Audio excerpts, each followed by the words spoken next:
நீலமலை தொலைக்காட்சியின் நகர்வள பகுதி. செய்திகளை வாசிப்பது மலைகளின் அரசி உங்கள் நீலமலை அன்பில். இன்றைய நகர்வளம் நாம் பார்க்க இருப்பது திரைப்பட சம்பந்தமானது. நம்முடைய நீலமலை தொலைக்காட்சி அப்பப்போது திரைப்படம், திரை சம்பந்தமாக செய்திகளையும் அதனுடைய சிறப்புகளையும் சிறப்பு அம்சங்களையும் சொல்வது வழக்கமாக இருந்து வருகிறது. அதை போல இன்றைக்கு ஒரு சிறப்பான நிகழ்ச்சியை நம்முடைய நீலமலை தொலைக்காட்சியில் நீங்கள் காண்பதற்காக சூப்பர் ஸ்டார் ரஜினிகாந்த் ஆசியா திரை உலகத்திலே அதிகமான சம்பளத்தை பெறுகின்ற ஒரு அற்புதமான ஸ்டைல் கொண்ட நடிகர் சூப்பர் ஸ்டார் ரஜினிகாந்த். கிட்டத்தட்ட 25 ஆண்டுகளுக்கு மேலாக சூப்பர் ஸ்டார் என்ற பட்டத்தோடு பவனி வருகின்ற ஒரு அற்புதமான நடிகர். அந்த நடிகருடைய மனைவி லதா. லதா, சூப்பர் ஸ்டார் ரஜினிகாந்த், இந்த தம்பதிகளுக்கு 2 மகள்கள். அதில் 2 புதல்விகள், 2 மகள்கள். 2 மகள்களை அறிவூட்டி, அன்பூட்டி, பாசமூட்டி, பண்போடு வளர்த்து எடுத்தார்கள் லதா, சூப்பர் ஸ்டார் ரஜினிகாந்த் அவர்கள். இவருடைய வளர்ச்சி சிறப்பான வளர்ச்சியா, செல்வமான வளர்ச்சியா வளர்ந்து இவர்கள் திரையுலகத்திலேயே இவருடைய பயணமும் இருக்க வேண்டும் என்று அவர்கள் விரும்பினார்களா அல்லது சூப்பர் ஸ்டார் ரஜினிகாந்த் லதா தம்பதிகள் விரும்பினார்களா என்று தெரியவில்லை. எப்படி இருந்த போதிலும் இறைவனுடைய நாட்டம் மூத்த மகள் ஐஸ்வர்யா அவர்களையும் இளைய மகள் சௌந்தர்யா அவர்களும் திரை சம்பந்தமாகவே தங்களுடைய வாழ்க்கையை ஓட்டிக் கொண்டிருந்தார்கள்.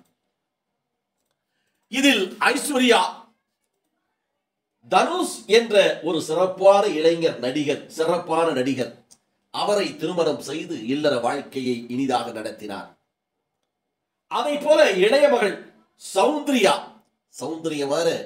சௌந்தர்யா இவர்கள் இருவருமே திரைப்படத்தில் ஆடை வர்ணிப்பாளர்கள் என்னும் திரைப்பட இயக்குநர்கள் என்ற பொறுப்புரை ஏற்று செய்திருக்கிறார்கள். Need a reliable courier and cargo service across Tamil Nadu, Kerala, and Karnataka. We ensure your packages are delivered within 24 hours, no matter where you are in these states. Whether by road or sea, our fleet of trucks and cargo ships are always on the move.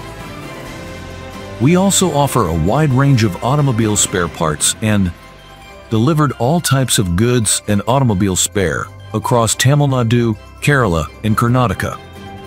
Trust us for fast, reliable, and comprehensive delivery services. Contact us today.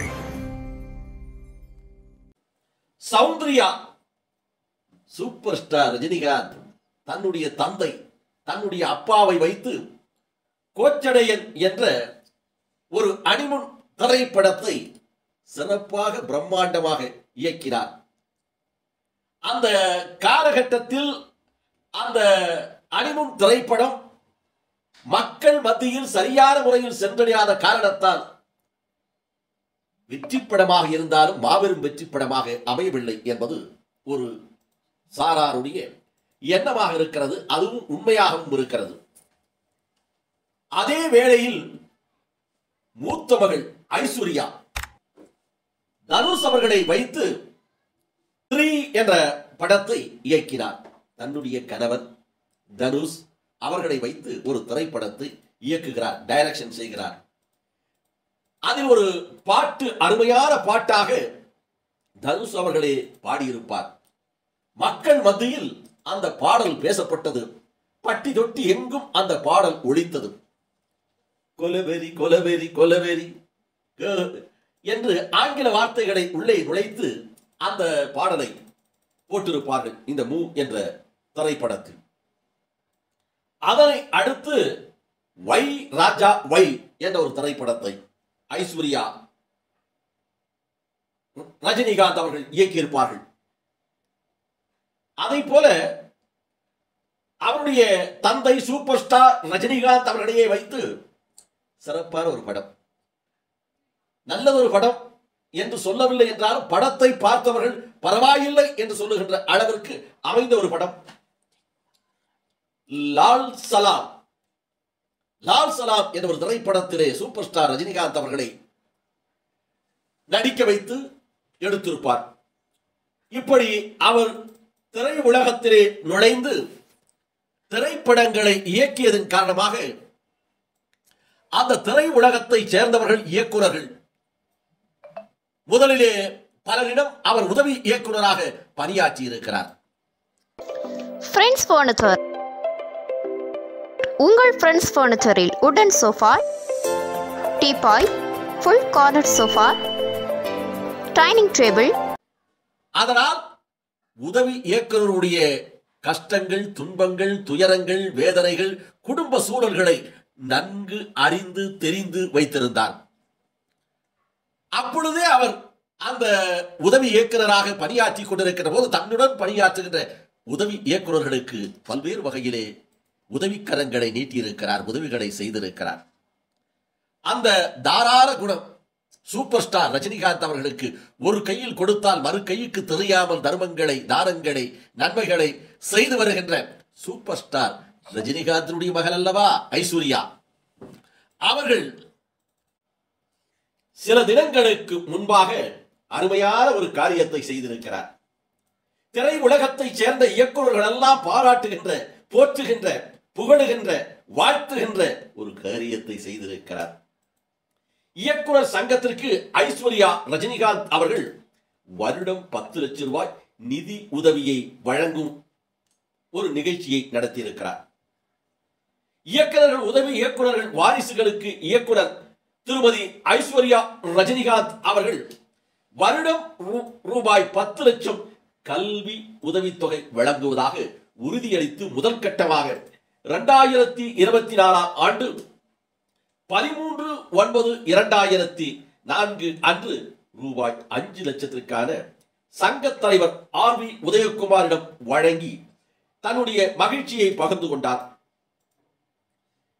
இதில் செயலாளராக இருக்கின்ற பேரரசு பல திரைப்படங்கள், வெற்றி திரைப்படங்கள், விஜயை வைத்து பல வெற்றி படங்களை தந்த பேரரசு, சரண் பெப்சி தலைவர் RK.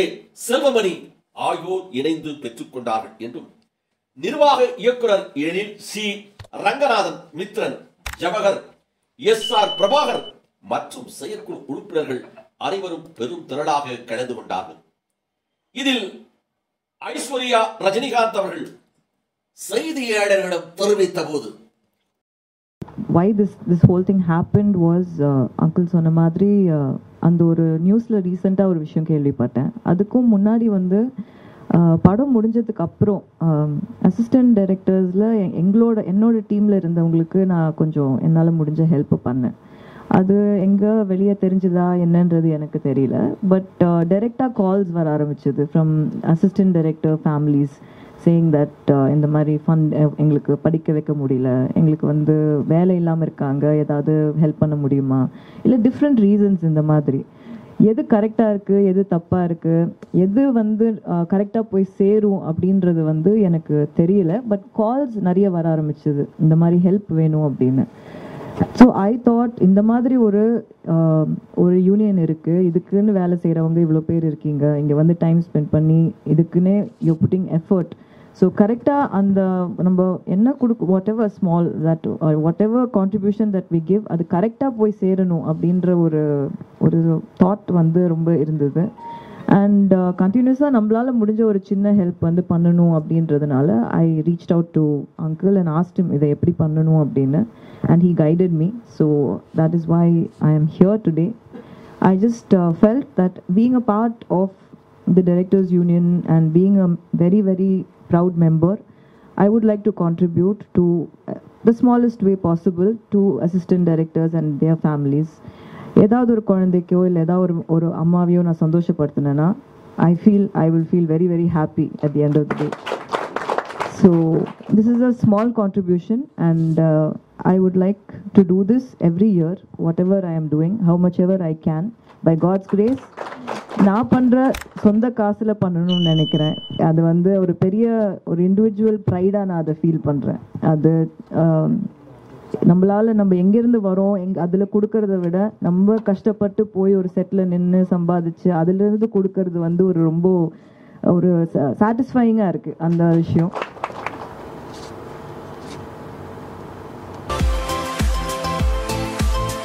Friends furniture, Devarshola road, near Juma Masjid, first mile, Gudalur. Super star Rajinikanth அவருடைய மூத்த புதல்வி ஐஸ்வர்யா ரஜினிகாந்த் இன்றைக்கு தாராள குணத்தோடு உதவி இயக்குநர்கள் படுகின்ற துன்பங்களை உணர்ந்து வருடந்தோறும் 10 லட்சம் ரூபாய் நிதியை தருகிறேன் என்று கொடுத்திருக்கிறார். ஏனென்று சொன்னால் அவரும் உதவி இயக்குநராக பலரிடம் பணியாற்றுகின்ற போது அந்த உதவி இயக்குநர்களுடைய துன்பங்கள், குடும்பங்கள் படுகின்ற வேதனைகள், கஷ்டங்கள், பிள்ளைகளை படிக்க வைக்கின்ற போது பணமில்லாமல் தடுமாறுகின்றதை உணர்ந்து அவருடைய படிப்புக்காக இன்றைக்கு வருடந்தோறும் 10 லட்சம் ரூபாய் என்னுடைய சொந்த உழைப்பிலே இருந்து நான் தருகிறேன் என்று தந்திருப்பதை அத்தனை இயக்குநர்களும் வெகுவாக பாராட்டினார்கள். இதில் கலந்து கொண்ட அத்தனை இயக்குநர்களும் ஐஸ்வர்யா ராய் அவருடைய சேவையை பார்த்து சூப்பர் ஸ்டார் ரஜினிகாந்துடைய இவர் வாரிசு என்பதை நிரூபித்து விட்டார் என்று பாராட்டியதாக நமது நகர்வள பகுதிக்கு சென்னையிலே இருந்து நமது செய்தியாளர் ஆசா அமீத் அவர்கள் திரு சென்னை ரவி அவர்களோடு இணைந்து இந்த தகவலை நமக்கு தந்திருக்கிறார். இந்த தகவல்களோடு நமது செய்தியாளர், எடிட்டர், தொகுப்பாளர் என்று இருக்கின்ற பிரசாத் அவர்கள் சிறப்பான முறையிலே இதை தொகுத்து நமது நீலமலை தொலைக்காட்சி நேர்களுக்காக வழங்கியிருக்கிறார்கள் என்று தெரிவித்து, இதுபோன்ற செய்தியை உங்களது நீலமலை தொலைக்காட்சியில் காண வேண்டும் யாரால் யூடியூப் பகுதியிலே சென்று என்எம் டிவி என்ற பகுதியிலே சென்று என்எம் டிவி இதுவரை நீங்கள் அங்கத்தினராக மாறாமல் இருந்திருந்தால் சப்ஸ்கிரைப் செய்து பெல் பட்டனை அமர்த்தி அங்கத்தினராக மாறினால் எப்போது வேண்டும் யாராலும் இதுபோன்ற செய்திகளை கண்டுகளிக்கலாம். அதை போல உங்களது இல்லங்களுக்கு நீலமலை தொலைக்காட்சி கிடைக்கவில்லையா, உங்கள் பகுதியிலே இருக்கின்ற ஆபரேட்டரிடம் கேளுங்கள், அன்போடு கேளுங்கள். நல்லதொரு தொலைக்காட்சியாக சிறப்பான நிகழ்ச்சியாக உள்ளூர் செய்திகளை வழங்கிக் கொண்டிருக்கின்ற உன்னத டிவியாக பவனி வந்து கொண்டிருக்கின்ற நீலமலை தொலைக்காட்சி எங்களுக்கு வேண்டும் என்று அன்போடு கேளுங்கள். அதே நேரத்தில் கேபிள் டிவிக்கு பணம் கட்டித்தால் உங்களது இல்லங்களிலே நீங்கள் தொலைக்காட்சியை பார்த்துக் கொண்டிருக்கிறீர்கள். அந்த உரிமையோடு உள்ளூர் கேபிள் டிவி ஆபரேட்டரிடம் கேளுங்கள். கேட்கின்ற உரிமை உங்களுக்குண்டு. உங்கள் கேட்ட தொலைக்காட்சி தருகின்ற கடமை உள்ளூர் கேபிள் டிவி ஆபரேட்டருக்கு உண்டு என்று தெரிவித்து நகர்வள பகுதியில் உங்களிடத்தில் வணக்கம் கூறி விடைபெறுவது என்றென்றும் உங்கள் நீலமலை அன்பில்